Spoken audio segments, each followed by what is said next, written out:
Bem-vindos a mais um Checkmate aqui no Novo Canal, o espaço quinzenal dedicado ao mundo mágico das 64 casas.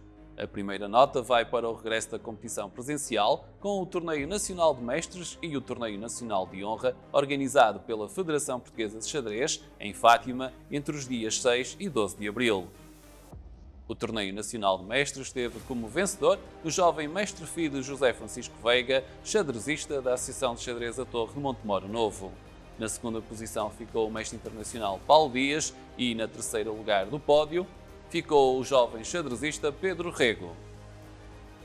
Em simultâneo com o Torneio Nacional de Mestres, decorreu o Torneio Nacional de Honra e o Tiago Pina, xadrezista do agrupamento de escolas Filipa de Lencastre, em Lisboa, foi o vencedor.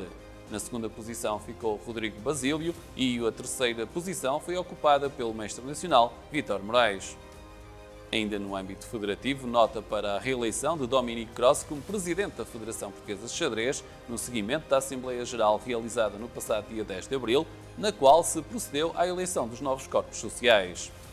Dominique Cross terá assim um novo mandato para promover e alargar o número de xadrezistas praticantes em Portugal.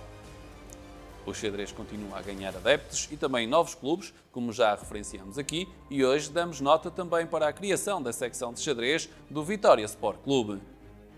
O clube vimaranense apresentou na semana passada esta nova secção, a qual conta já com a participação em provas e espera também estar presente nos grandes momentos do xadrez nacional.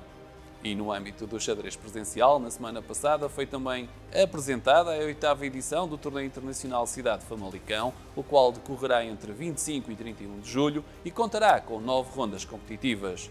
Depois da edição de 2020 ter sido adiada, fruto da pandemia da Covid-19, neste ano voltamos à competição e também se espera que esta prova tenha uma enorme adesão, a exemplo de anos anteriores.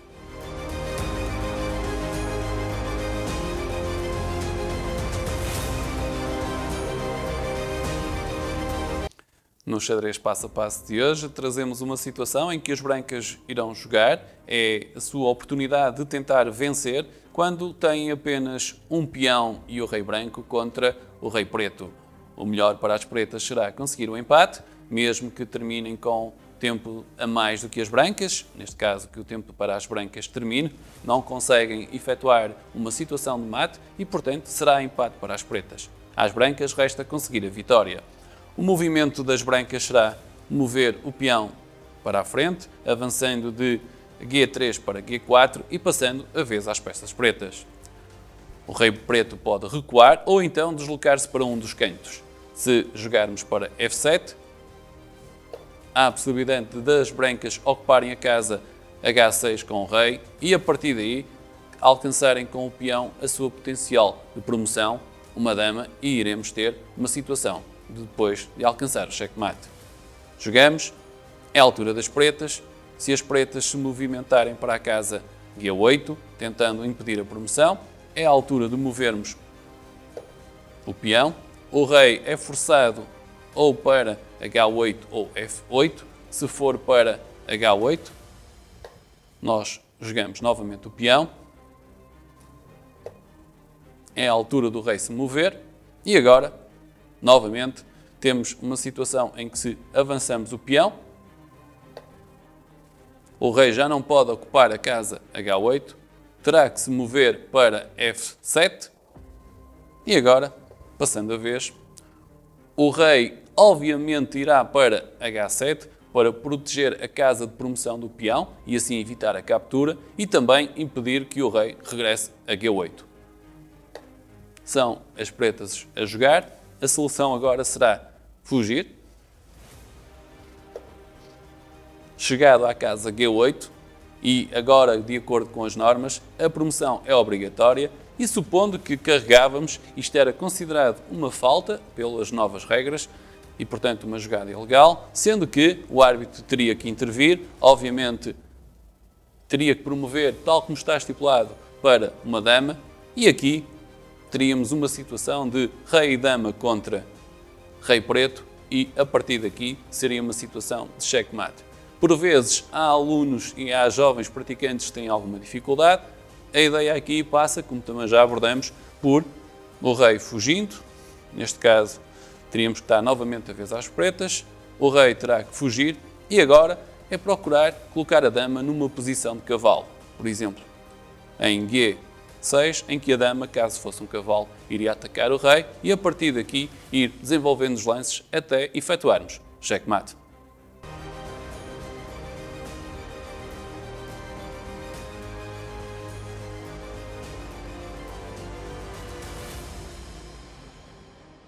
Estamos de volta ao Checkmate para a entrevista com Pedro Caramês, membro fundador e responsável da Escola de Xadrez do Porto, a qual tem trabalhado o xadrez em instituições de ensino particular e privado na região do Douro, Tâmega e Sousa, e vamos falar também como é possível a transição do xadrez escolar para o xadrez federado, abordando também o papel da Escola de Xadrez do Porto na promoção do xadrez jovem em Portugal. Pedro Caramês, começávamos esta entrevista agradecendo desde já a sua disponibilidade e também como foi apresentar o xadrez às escolas privadas da região do Douro, Tâmega e Sousa e qual a receptividade das mesmas. Olá, eu agradeço o convite também.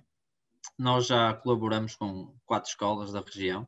Foi muito fácil, a adesão foi bastante fácil, aderiram pelos benefícios do xadrez. Nós colocamos o xadrez logo como uma ferramenta curricular em 2 colégios da zona e acabamos por aderir a 2 colégios extracurricular. Por exemplo, no colégio Casa Mãe, o xadrez é desde os 5 anos até ao 4º ano de escolaridade, os alunos são obrigados a ter xadrez. E no Colégio Senhora do Carmo é a mesma circunstância, desde o 1º ano até ao 4º ano. Já nós também tivemos uma colaboração com o Colégio Nova Encosta e com o Colégio de Paredes, que este ano, por causa do Covid, esta atividade não se desenvolveu, mas espero que no futuro seja para retomar. E, portanto, foi bastante fácil, a adesão foi quase instantânea dos colégios e a aposta que fizeram no xadrez foi também foi muito fácil pelos benefícios do xadrez. Portanto, não houve nenhum entrave e até acho que as escolas ficaram agradadas com a proposta de maneira imediata. Portanto, referiu 4 instituições de ensino desta região, o Grande Colégio de Paredes, que é em Paredes, que também onde estamos sediados. Temos também o Colégio Casa Mãe, também em Paredes. Falou do externato Nossa Senhora do Carmo, que é, se não me engano, em Lousada, é isso? Sim, em Lousada. E ainda uma instituição que pertence ao Conselho, neste caso ao município de Passos de Ferreira, Exato. Que é, neste caso, a instituição? O Nova Encosta. O Colégio Nova Encosta. Portanto, quase 4 instituições de ensino que apostaram e viam e veem no xadrez uma ferramenta, uma estratégia para também promover o sucesso dos seus alunos. E quando apresentou, obviamente as instituições acolheram a ideia de bom agrado e os alunos em si acolheram a ideia, aderiram a esta nova proposta.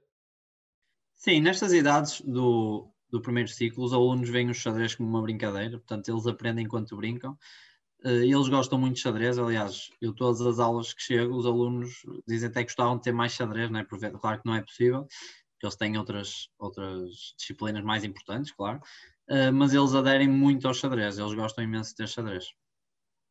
E referiu que em algumas dessas instituições a oferta do xadrez começa antes do primeiro ciclo, antes dos 6 anos do primeiro ano do primeiro ciclo do ensino básico. É possível também trabalhar o xadrez antes dos 6 anos? Sim, os 5 anos é uma idade muito fácil de aprender xadrez, qualquer criança de 5 anos consegue aprender. Muitos dos alunos aos 4 também é possível, em alguns casos, e nós até temos em alguns colégios algum xadrez aos 3 anos, umas brincadeiras pré-xadrez, onde usamos o xadrez para trabalhar outras valências. Não, aos 3 anos não é possível aprender xadrez, eu penso, a não ser que seja um caso raro, mas é possível já fazer algum trabalho preparatório. E falava aí que usavam o xadrez para trabalhar outras valências. Que valências é que eventualmente podem ser trabalhadas usando o xadrez, o tabuleiro e as peças, que não necessariamente as competências do jogo de xadrez? Por exemplo, nós este ano abraçamos um projeto novo que realmente o xadrez começa aos 3 anos, que é no Colégio FANOR. Já estava implementado, nós entramos com eles. E, por exemplo, nós utilizamos o tabuleiro gigante para trabalhar direções, por exemplo. Utilizamos as peças de xadrez para criar padrões que os alunos têm que copiar, colocando as peças iguais, não é o padrão que nós já colocamos. Imagina, fazemos uma fila de peças e eles têm que copiar uma fila igual.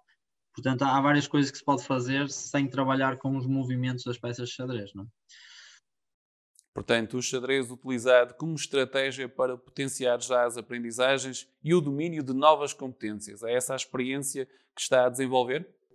Sim, claro. E depois, mais tarde, quando eles estão preparados já para aprender xadrez, é muito mais fácil. Nós assistimos a uma evolução muito grande aos alunos, por exemplo, quando começamos a aula nos 3 anos, eles não conseguem, por exemplo, colocar uma peça dentro de um quadrado. Não é? Logo passado uns tempos já conseguem pegar nas peças e direcioná-las para a frente, para trás ou na diagonal. Quando nós trabalhamos as direções, não é? Fazemos desafios, olha, mexe o peão para a frente, eles já conseguem pegar num peão e deslocar uma casa para a frente. Claro que não sabem jogar o peão, mas já têm o conhecimento da unidade, não é? Uma casa para a frente ou duas para a frente, já sabem o que é uma casa. Portanto, mais tarde, até quando forem aprender xadrez ou outros conceitos matemáticos, já estão mais habituados. Portanto, há aqui um trabalho exploratório, vamos dizer assim, que permite depois aprimorar e facilitar a aprendizagem. E falamos que as instituições onde trabalha, nomeadamente aqui as instituições do Douro, Tâmega e Sousa, acolheram de bom grado a sua proposta, a proposta da Escola de Xadrez do Porto, e outras instituições também fazem, os alunos também, e a restante comunidade educativa, nomeadamente os professores e também os pais e encarregados de educação, também olham para o xadrez como uma mais-valia no percurso escolar e educativo dos seus educandos e dos seus alunos? No caso dos professores, eu penso que sim, a relação é boa, o feedback que temos é muito bom, os professores interessam-se e ajudam no que é necessário. Muitas vezes, até que sempre possível, tentamos colaborar entre disciplinas, se for possível. No caso dos pais, eu não tenho contacto com todos os pais, mas os pais que temos o contacto, sim. Eu até acho que há uma relação saudável porque os alunos começam a jogar em casa com os pais e a criar um ambiente familiar interessante. Quase todas as semanas temos alunos a dizer: Olha, eu joguei com o meu pai, joguei com a minha mãe ou com o meu irmão. Portanto, eu penso que tem um impacto positivo nas famílias. Portanto, o xadrez aqui a ser também um elemento de reforço da ligação e do elo familiar. Exato, penso que sim. E E entre irmãos também, às vezes. o xadrez é de facto um desporto para todos. E falando na vertente desportiva, acredito que o seu intuito também da Escola de Xadrez do Porto é recrutar novos xadrezistas para aquilo que tem sido uma atividade importante da Escola de Xadrez do Porto, nomeadamente no plano competitivo. É fácil para os seus alunos, para aqueles alunos mais jovens, fazerem uma transição entre o desporto na escola, eventualmente o xadrez escolar, para depois o xadrez federado, aí com novas exigências a nível de competição? Eu penso que sim, porque os alunos quando entram no xadrez não têm nenhuma pressão, para eles é uma brincadeira, depois mais tarde quando começam a levar as coisas mais a sério, aí, claro, têm outras exigências. Infelizmente não existe muito xadrez escolar, não é? Se isso mais alunos faziam uma transição melhor e até não usariam o xadrez de competição como um meio de habituação, não é? Existe uma ou duas provas escolares por ano que pouca gente participa, em termos de instituições, não é? Nem todas aderem, e seria ótimo se o xadrez escolar tivesse mais seccionado por idades, houvesse uma adesão maior e assim os alunos poderiam experimentar a competição. Normalmente, as primeiras competições dos alunos custam mais, porque eles normalmente perdem quase os jogos todos, porque normalmente o xadrez não é seccionado por idades, não é? Há 2 ou 3 provas anuais, mas a maioria dos miúdos vai para esses torneios sem consciência do que é ganhar ou perder, não é? De que eles não estão habituados. Então, muitos, a maioria, não sente nenhuma pressão. Claro que há sempre casos de alunos que ficam muito tristes por perder e acabam por desistir. Mas eu acho que eles encaram isso como uma brincadeira e a maioria depois vai aprendendo, já começa a ganhar um ou outro jogo, começam a ficar entusiasmados e aderem. Portanto, eu acho que neste momento tem corrido bem. Não tenho assim nenhum caso a um aluno que tenha ficado muito pressionado por ir a um torneio. E nesse torneio, falou de eles não sentirem a pressão. A pressão está mais do lado de quem os treina, neste caso, do treinador Pedro Caramês e da sua equipa, ou é também uma pressão às vezes colocada pelos pais? Não, eu acho que as pressões são colocadas por eles próprios, no sentido de há alunos que estão habituados a ganhar sempre nas salas de aula e muitas vezes vão para os torneios e perdem os jogos todos porque é a primeira vez. Não é? E ficam um bocado desiludidos, ficam tristes e desistem. Nestas fases iniciais eu não acho que nenhum pai coloque nenhuma pressão, nem nenhum professor, porque eles vão para lá para experimentar, como é óbvio. Por exemplo, eu tinha um aluno de 4 anos que andava lá nos torneios, para ele era uma brincadeira, perdia os jogos todos, andava lá, corria. Agora já com a idade de 6 anos já é muito bom, não é? Começou a ir muito jovem. Se acusasse a pressão no sentido de perder os jogos todos, que perdeu, não é? Com 4 anos é difícil, teria desistido logo, não é? E agora está com 6 anos a jogar muito bem porque já leva 2 anos de experiência. Aproveitando essa referência, os alunos de 4, 5 anos, neste caso o aluno que referiu, têm autonomia para estar a jogar no tabuleiro sem necessitar da ajuda dos pais? Claro que depende de aluno para aluno, não vamos dizer que todos os alunos de 4 anos estão habilitados para jogar torneios. Mas eu, como professor, quando nós mandamos um aluno a um torneio, ele tem que estar preparado para fazer isso e não é muito difícil. E também a comunidade, eu acho que ajuda, não é? Normalmente, quando há um aluno ou um adulto mais experimentado, mais experiente, que vê alguém com dificuldades, normalmente a tendência é ajudar. Eu nunca assisti a nenhuma situação. Agora, os alunos, para ir para os torneios, têm que estar autónomos, não é? Não pode estar o professor nem os pais a interferir nos jogos. E aí também o papel do xadrez em promover alguma autonomia ou uma maior autonomia nos alunos e naqueles seus praticantes mais jovens. Quando, e falou muito bem nisso, que era a importância de lidar com a derrota, perder e ver o xadrez como um jogo, quando os alunos evoluem e se tornam também já adeptos do xadrez competitivo, lidar com a derrota é algo difícil para eles? Eu acho que é mais difícil até na fase inicial, não é? Porque eles, quando já estão num nível avançado, já estão envolvidos na competição, já sabem que o perder é o normal e já passaram muito por isso quando começaram, não é? Há alguns alunos, nós convidamos os alunos a ir aos torneios quando sentimos ou que eles gostam mesmo, ou porque são acima da média, não é? E aí fazemos um convite para eles irem aos torneios. E aí alguns alunos realmente estão habituados a ganhar tudo dentro da sala de aula e chegam aos torneios e choram, e é óbvio que a experiência, se não é agradável, por muito bom que o aluno seja, acho que se o xadrez não lhe dá prazer, acho que nem os pais querem levar, não é? É normal se a experiência não é boa. E existe realmente alguns alunos que não têm essa capacidade. Eu até, por exemplo, tivemos uma aluna, é engraçado porque ela agora tem aulas connosco outra vez noutra escola, e ela agora no 7º ano disse, eu quando andava no 2º ano realmente não conseguia ir aos torneios porque depois chateava toda a gente quando perdia. Ela agora no 7º ano já consegue olhar para trás e ver que realmente não tinha o melhor feitio, não é? É engraçado ver essa perspectiva agora quando ela é mais velha, ela própria dizer isso, não é? Há também aqui uma maior maturidade que também vem com a idade, apesar ainda de jovem. Falou que os seus alunos, aquele que sente que estão mais preparados e também prontos para irem aos torneios, pode indicar-nos algum das escolas aqui da região onde trabalha, dos colégios que referiu, das instituições de ensino privado, algum que se tenha destacado e de quem venha a esperar bons resultados?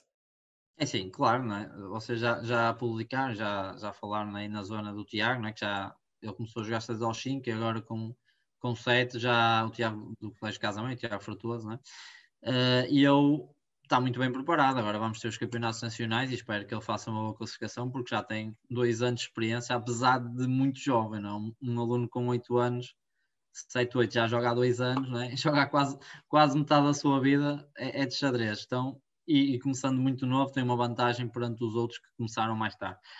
E eu espero que, pelo treino que ele tem feito e tem andado muito bem, dessa zona ele tem se destacado. Realmente, o ano passado ficou em sexto nos campeonatos nacionais e é assim o aluno que mais dedica ao xadrez dessa região. Sim.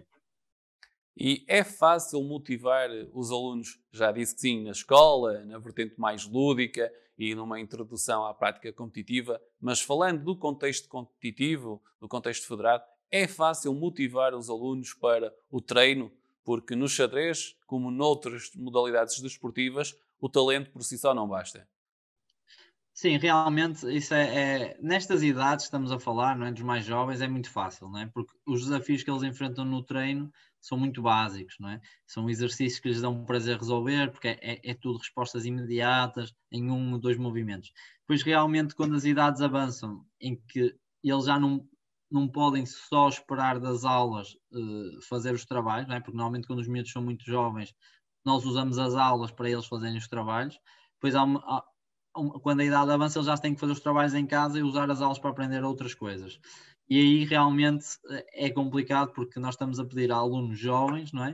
Que trabalhem diariamente e se o aluno não gostar mesmo da modalidade ou tiver capacidade de sacrifício, é complicado, não é? Porque, e aí eu acho que aí o papel dos pais nestas idades fundamental é muito importante, não é? Eu acho que os pais têm que os habituar a ter rotinas, e porque depois, senão, mais tarde, quando eles precisarem dessas rotinas, depois já não as têm, não é? Já estão habituados a só fazer os trabalhos quando está o professor à minha beira. Portanto, motivar é fácil, porque eles começam novos. Depois, mais tarde, continuar sempre a trabalhar é difícil.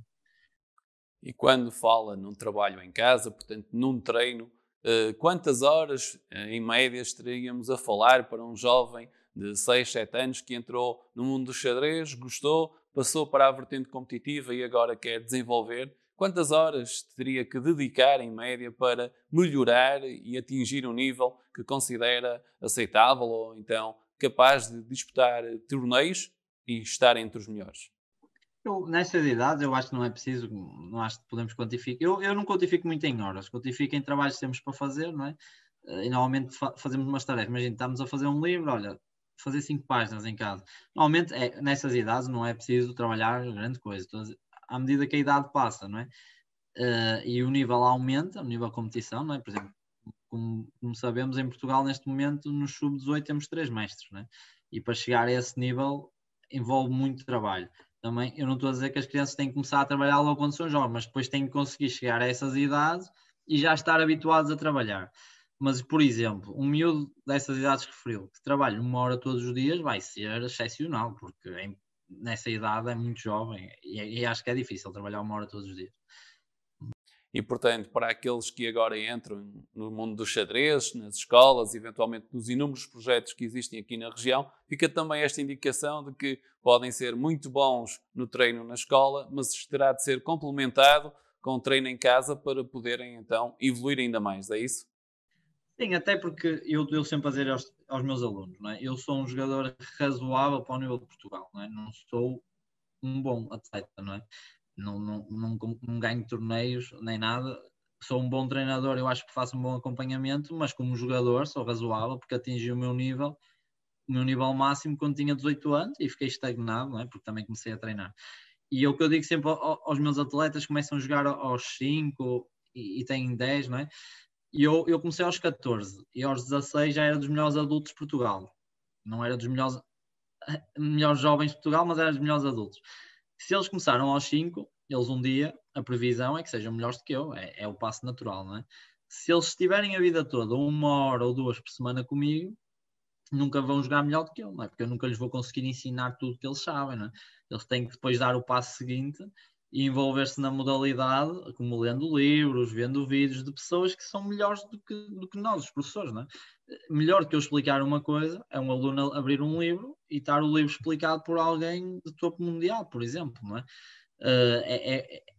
É um passo natural que os alunos têm que dar ao longo que vão crescendo. Claro que não têm que fazer isto em idades muito jovens, mas depois, a partir dos 13, dos 14, já têm autonomia para ler, para ver vídeos em inglês, podem dar esse passo e não precisam estar sempre o treinador a dizer: olha, tens de fazer 2 páginas do livro, olha, tens de fazer 4 páginas. E os alunos têm que ter autonomia para explorar o mundo, não é? Porque estas gerações que estamos agora são gerações que têm a informação toda disponível. Agora é mais filtrá-la. Se calhar na nossa altura era tentar tê-la. Agora eles têm que filtrar o que é bom e o que é mau, não é? Porque agora a informação está em todo lado. Falou um pouco da informação através da internet, das diferentes redes sociais e das plataformas que existem no xadrez. E recuando um pouco, em março de 2020, a pandemia da Covid-19 limitou muito aquilo que era a ação do xadrez, como outros desportos, e o xadrez presencial sofreu um corte. Todas ou a maior parte das entidades tiveram de parar a nível desportivo. O xadrez teve a possibilidade de passar para online. Também a sua entidade, a Escola de Xadrez do Porto, fez essa transição para o online? Sim, claro, fomos forçados. Eu só gosto de referir, e digo isto a toda a gente, o xadrez já existia a componente online há muitos anos. Eu já cheguei a ter aulas online com mestres quando tinha 15, 14, 16 anos, não é? Já era uma coisa que existia há muito tempo, mais para as pessoas que levavam o xadrez a sério. Agora, claro, foi forçado todo o nível, os mais jovens, os fases iniciais também tiveram que passar para o online. Isto teve algumas vantagens e algumas desvantagens, porque para aqueles alunos que treinam muito xadrez, esta paragem foi muito boa, porque eles puderam estar em casa a treinar as horas quase queriam, e mesmo as aulas das escolas sendo online, eles podiam gerir os horários e estavam sempre em casa. Para aqueles alunos que dependiam mais da competição, não é? Porque nós, para ser bons no xadrez, temos que estudar e jogar. Para aqueles alunos que são mais virados para a parte prática, foi mal, porque pararam muito, e para eles jogar online não é a mesma coisa. Porque há muitas pessoas que os motiva é a competição, não é? Há pessoas que gostam muito de xadrez e outras que gostam de competir. Eu acho que o competir online não é a mesma experiência. E agora, quando o xadrez abrir, naturalmente irão ter algumas dificuldades iniciais, mas depois rapidamente recuperarão o seu nível. Não é? Mas quando nós paramos, perdemos um bocado a nossa forma, mas depois voltando a competir, isso volta tudo ao normal. Porque há competências que nós conseguimos trabalhar online, mas o xadrez presencial, o estar frente a frente nos tabuleiros, é algo completamente diferente. E o papel da família nesta aprendizagem, no desenvolvimento do xadrez por parte dos seus alunos e dos seus atletas, como é? Considera vital? As próprias famílias acompanham o percurso e vivenciam o percurso dos seus atletas?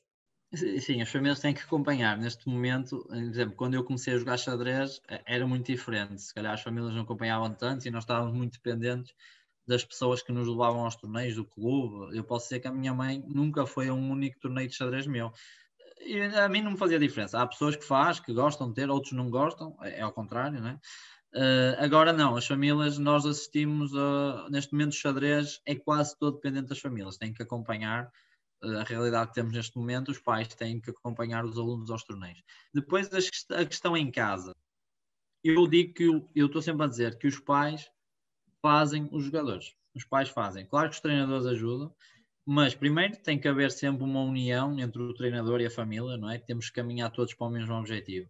E repare, temos sempre referido que os miúdos devem começar cedo a trabalhar, não é? Porque se calhar noutras modalidades os alunos não começam tão cedo, mas no xadrez nós já temos alunos a começar aos 4, não é? É óbvio que nós não podemos pedir a um aluno de 4 anos que chegue a casa e vá ver um vídeo de xadrez, ou que chegue a casa e vá fazer um exercício, não é? Tem que ser os pais a orientá-los para, olha, agora temos aqui um exercício, vamos fazer. Porque até a mim, se calhar, se me derem um livro de xadrez e me derem um bom filme na televisão, se calhar eu vou para o bom filme, depende, não é? Depende sempre do momento. Então uma criança tem à sua disposição outros meios, desenhos animados, computador, se lhes derem a escolher, é óbvio que a criança vai para aí. Mas eu acho que eles todos gostam de xadrez. Agora, pela facilidade que é disponibilizada as coisas, claro que os meios de distração são muitos. Eu acho que os pais devem criar, não obrigar os alunos a treinar ou fazer, eu acho que o obrigar não funciona, acho que devem criar-lhes rotinas para que eles possam fazer caso gostem. Agora, também, claro, é o que há bocado falou, o contrário, não é? Se também houver um ambiente negativo familiar à volta do xadrez, não é bom para os miúdos, não é? É sempre, depende um bocado de como é que se leva a situação. Eu acho que os pais devem acompanhar os miúdos e dar-lhes condições para eles serem o melhor possível, sem grandes pressões, não é?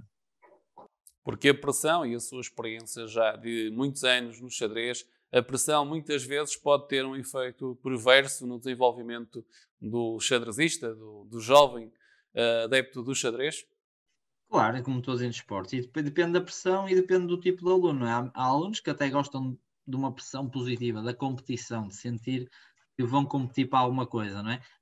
Eu tenho muitos alunos que quando os torneios não envolvem prémios e eles não se motivam, eles querem mesmo sentir aquela adrenalina de tentar ganhar ou perder. Já há outros, como por exemplo, jogam muito bem em torneios que jogam com adultos, porque não há pressão nenhuma, né? Se ganhar é bom, se perder é normal. Já em torneios que vão competir para ganhar alguma coisa, jogam mal. É normal, faz parte. Agora, a pressão familiar depende de como é orientado. Eu acho que tem que haver uma pressão no sentido de haver um desafio. Acho que os pais, depende das idades, devem cobrar aos miúdos no sentido de não resultados. Acho que é péssimo. Ganhaste, perdeste, tinhas que ganhar, tinhas que perder, acho que é horrível. Mas acho que devem cobrar no sentido de deste o teu melhor, fizeste o teu melhor, conseguiste, porque nós temos em Portugal e na nossa escola, alunos têm, por exemplo, aulas 3 vezes por semana, vão a todos os torneios. Acho que os alunos devem tentar dar o seu melhor, não é? De chegar a um jogo e perder em 2 segundos é mau, não é? Acho que os pais devem, não é cobrar ao aluno, mas falar com eles, olha, então estamos a investir este tempo, tens que fazer o teu melhor, ok? Se perderes não faz mal, mas desde que faças o teu melhor. Depende sempre um bocado como é que é a questão familiar em casa. Agora, cobrar resultados acho que dá muito mal, porque toda a gente tem o direito de falhar, toda a gente tem o direito de perder, e às vezes acontecem maus resultados, às vezes acontecem bons. Faz parte do processo. Nunca vamos ganhar sempre, nem nunca vamos perder sempre. É sempre, não é? Temos sempre perder e ganhar, e às vezes em momentos inesperados, não é? Faz parte. Há uma velha máxima do xadrez que não se perde, no fundo, ou se ganha ou se aprende, e também advoga um pouco essa máxima para os xadrezistas mais jovens. Sim, claro, exato. Nós que procuramos que os alunos joguem o máximo de torneios possíveis para eles ganharem experiência, não é? Ao perder, aprendem sempre como é que deviam ter gerido a situação que não aprendiam. E é muito normal, quando uma pessoa aprende uma coisa nova, um livro, nos primeiros meses não vai correr bem, porque nós ainda não dominamos a matéria e para isso temos que aplicá-la. É um bocado, eu digo sempre, é como nós estamos numa aula de matemática. Se a professora fizer só as contas no quadro e os alunos olharem, eles veem como é que se faz, mas não sabem fazer. E o xadrez é igual. Se nós numa aula aprendemos uma técnica, os alunos dizem, sabem? Sabemos. Vão ao torneio e vão perder. É normal. Só quando se sentirem na pele é que vão aprender.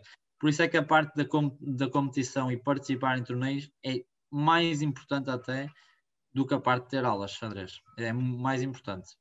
E porque falou da prática competitiva, e estamos agora num período de retoma da competição. Decorreu em Fátima o Torneio Nacional de Mestres e o Torneio Nacional de Honra, as primeiras provas depois do regresso e da permissão para haver novamente a competição.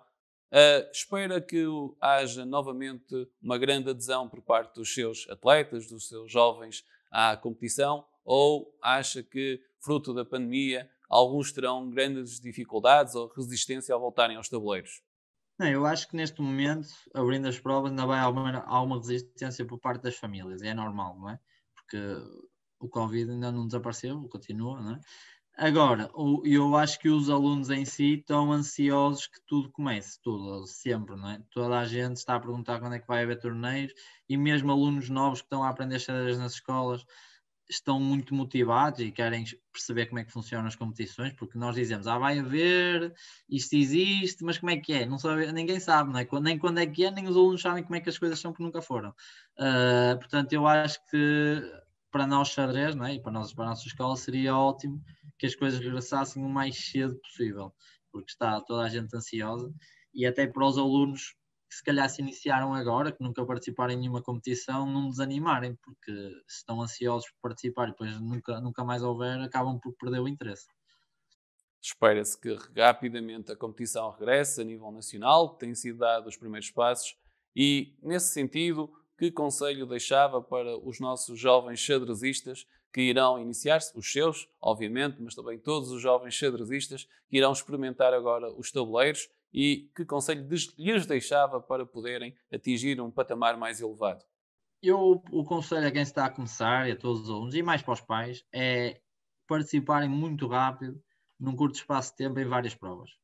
Porque normalmente os alunos vão a uma, corre um bocadinho mal, e é normal que vai correr mal. Eles quer dizer, para eles é normal, não correu mal, correu normal, eles é que pensam que correu mal. E depois muitas vezes deixam de participar durante 2, 3 meses, depois voltam a participar e vai correr igual, porque se eles deixarem um grande período de tempo entre as participações, é como se eles tivessem que começar outra vez, porque eles já não se lembram do que passaram. Eu recomendaria assim muito, num curto espaço de tempo, jogar aí 10 torneios, porque depois as coisas, os erros que eles fazem, eles corrigem porque começam a ver como é que os adversários aproveitam esses erros, e depois começam a ser eles a fazer isso aos outros. E também há sempre aquela questão de, eu sou novo, comecei agora. Num pouco período eles vão deixar de ser os novos, vão entrar outros, não é? Vai sempre entrar mais gente e eles começam a ser eles os que têm mais experiência. Portanto, se eles querem jogar xadrez, iniciar-se na competição, a parte de iniciar-se, eu recomendaria jogar aí 3, 4, 5 torneios quase seguidos, e aí eles ganham muita experiência e já não são eles os novatos, não é? E acho que esta é para os iniciantes, acho que é uma dica, a melhor dica que pode haver, é jogar o mais rápido, assim, um número de torneios, o maior número possível. Portanto, E, acho que é assim. E, portanto, a Pedro Caramês, agradecemos os seus conselhos, o tempo que nos dedicou a falar sobre o xadrez nacional e também o trabalho que tem desenvolvido. Fica também o conselho para as famílias e os jovens xadrezistas daqui de Pedro Caramês, o responsável da Escola Xadrez do Porto. E assim o convido para nos acompanhar aqui no novo canal, quinzenalmente no Checkmate, o programa em que o xadrez está em destaque.